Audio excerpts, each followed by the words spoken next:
તો હવે એક નાની વાત,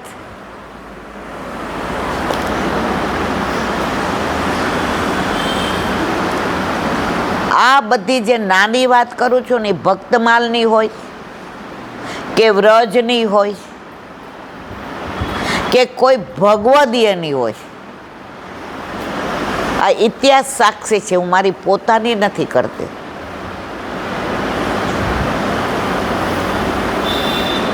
સાઉથમાં એક રાજા થઈ ગયા, હવે નામ ભૂલી જવાય છે. એના સિપાઈ અંગદ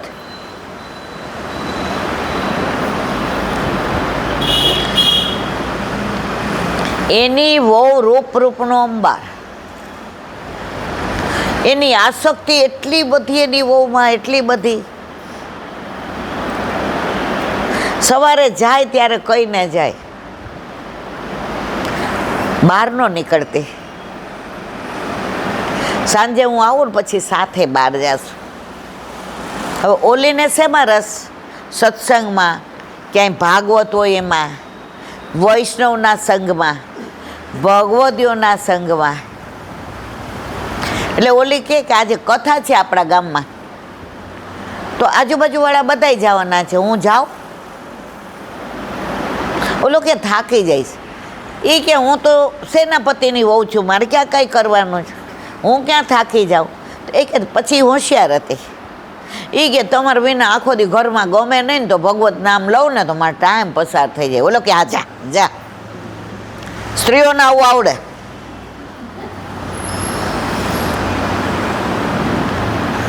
હવે ઓલા ના આવે ગુસ્સો.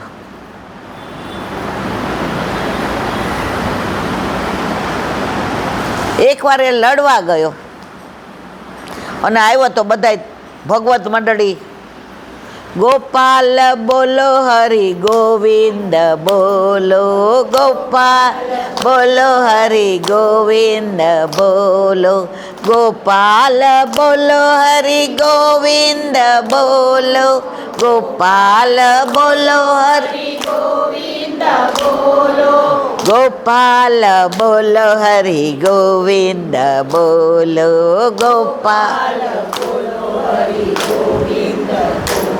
બોલો તો દૂરથી આવ્યો કે મારા ઘરમાં? આ વાત મેં 15 દી પહેલાં કહી દીધી છે, એટલે ખાલી 1 મિનિટનું અનુસંધાન કરવું, એના પછીનું આગળ કહેવું છે મારે. હવે ઓલા આવીને ગુસ્સો કરીને બધાને કાઢી મૂક્યા. એટલે એની પત્નીએ કહ્યું, આજથી તમારો ને મારો પતિ પત્નીનો સંબંધ ખરો, પણ હું મનથી તમારો ત્યાગ કરું છું અને ઘૂંઘટ કાઢી લીધો. તમારું મોઢું હું નહીં જોઉં, મારું મોઢું તમારે નહીં જોવાનું.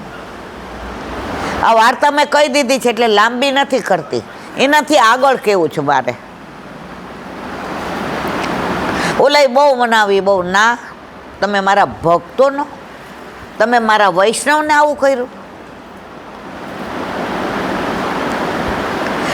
પછી તો ક્રમ થઈ ગયો, બધી ફરજ નિભાવે પણ સામું જોવાનું નહીં, મોઢું દેખાડવાનું નહીં.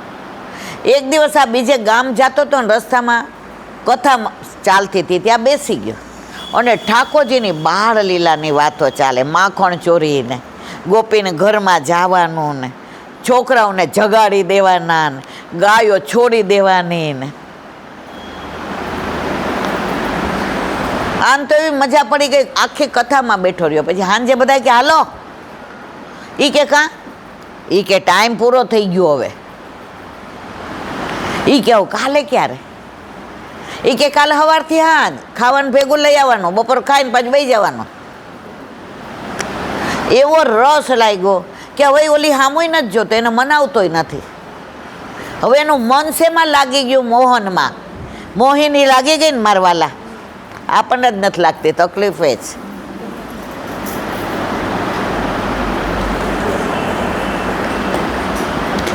હવે ઓલી એકવાર એના ગામમાં કથા હતી તો પેલા જઈને બેઠી, તો આ સેનાપતિ આવીને બેઠો.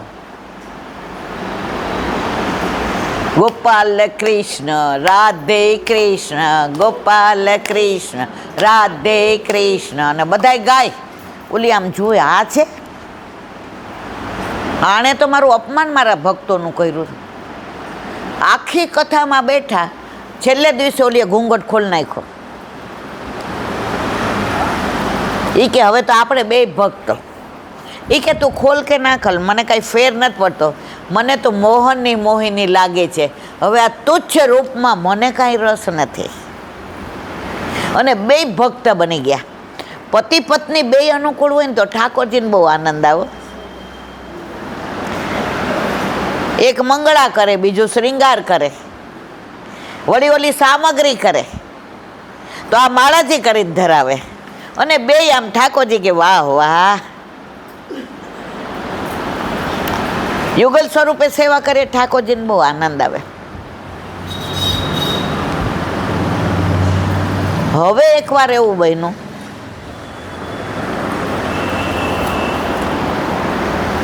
સેનાપતિએ રાજા વતી લડવા ગયા. કોણ? અંગત. ઓલી વાત 2 કલાકની છે પણ મેં કહી દીધી છે એટલે નથી કહેતી. હવે બે આનંદ કરે ને ઠાકોરજીની સેવા કરે ને જગન્નાથ જય જગન્નાથ, જે ગમે જગત ગુરુ દેવ જગદીશ ને તે તણો ખરખરો શોક કરવો નહીં. હવે લડવા ગયો, ત્યાં એટલો બધો ખજાનો મળ્યો. નિયમ એવો કે જે રાજા હારી જાય ને એનું બધું આ લોકો લઈ આવે. કોણ? જે જીતા હોય એ. તો બધું લઈ આવ્યા સેનાપતિ. રાજા તો રાજી રાજી થઈ ગયો. પણ એમાં એક મણી હતો, મણી કે હીરો કે મણી જે ગણો એ આ અંગત સેનાપતિને મનને ભાવી ગયા. એ કે આ તો મારા જગન્નાથ ભગવાનને સોહાય એવો છે, આ રાજાને લાયક નથી. એટલે એણે એ હીરો હતો ને મણી, એ ચોરી લીધો.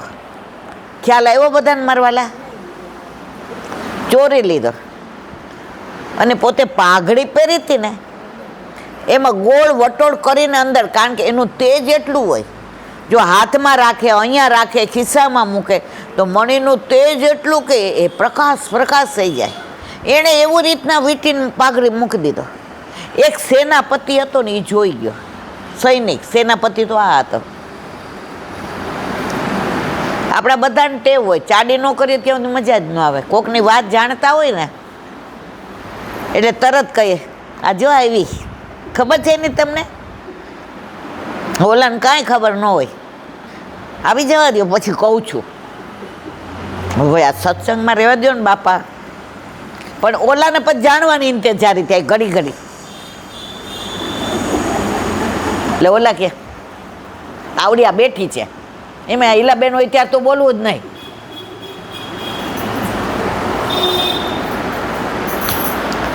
એક સૈનિકે રાજાને જઈને ફરિયાદ કરી વાલા થવા કે આમાં બધી સંપત્તિ એણે આપી દીધી છે, પણ એક મણી પોતાની પાસે રાખ્યો છે. રાજાએ બોલાવ્યો, અંગત, મને તમારા ઉપર પૂરો વિશ્વાસ છે. અત્યાર સુધી દરેક વખતે તમે વિજય મેળવીને આવ્યા છો. ક્યારેય મારે રણ મેદાનમાં નથી આવવું પડ્યું. તમે એવા મારા સેનાપતિ છે. અંગત કે હા.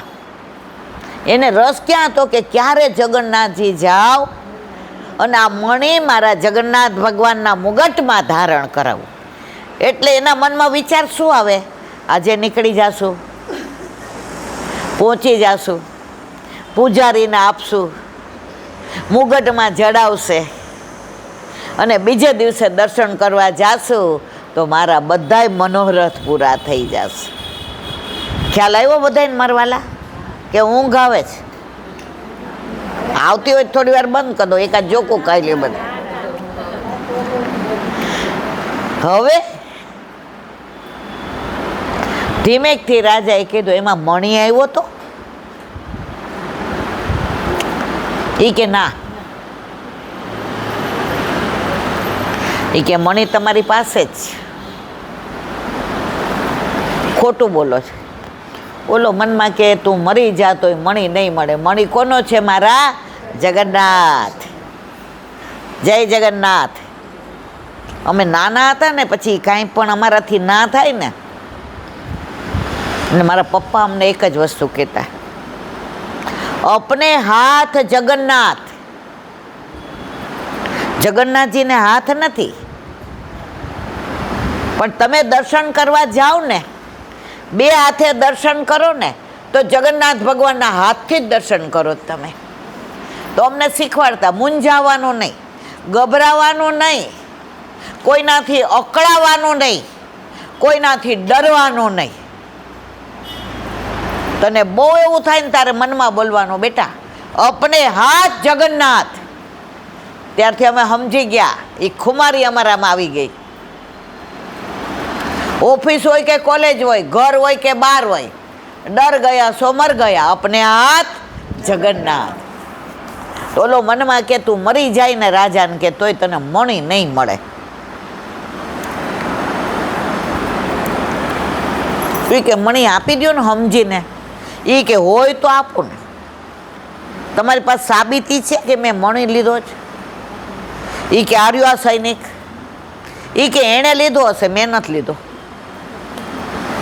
આટલા વર્ષથી તમારી સાથે છો, આટલા યુદ્ધ જીતા, તોય તમને મારા ઉપર અવિશ્વાસ આવે છે. રાજાએ કીધું આજે જવા દઉં છું, બાકી મણી તો લઈને જ રહીશ. અઠવાડિયું થયું તો રાજાના બેની ગામમાં રહેતા હતા. એ આના કાકી થતા હતા કે સગા સંબંધમાં ભૂલ થતી હોય. તો રાજા એની બેનને કહ્યું, એ કે તું આ અંગતને જમવાનું કે, અને એની રસોઈમાં ઝેર નાખી દે, એ મરી જાય એટલે મણી મળી જાય. કારણ કે ઓલા વખાણ એવા કર્યા હતા કે દુનિયામાં આના જેવો મણી કોઈની પાસે નથી, તમે ગમે એમ કરીને આ મણી હાંસલ કરો. એટલે આણે જમવાનું કીધું. હવે એ તો ઘણી વાર 12 મહિનામાં 25 વાર કહેશે તારે મોડું થાય તો અહીંયા જમી જવું.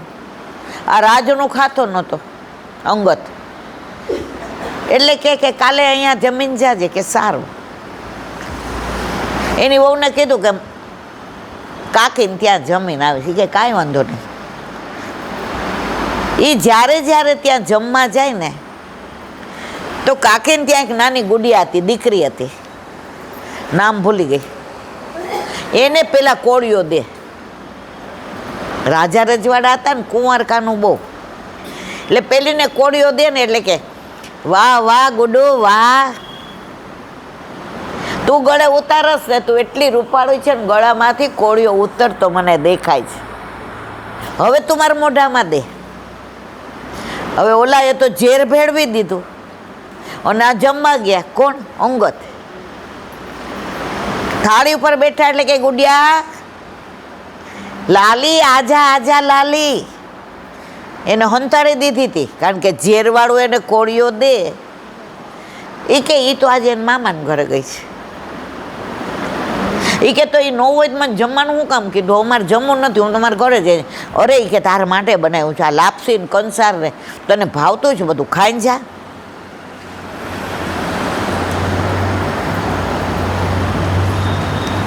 બોલો કે ઠાકોરજીને ભોગ ધરાવ્યો છે? એ કે હા. એ કે ધરાવ્યું હોય તો જ લઉં. એ કે ધરાવ્યો છે.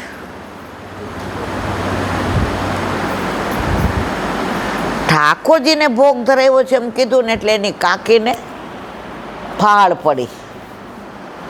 જો ઠાકોરજી ઘરમાં હોય ને, તમને આ બધી અસર થાય હોય તો, ન હોય તોની વાત નથી હો મારા વાલા.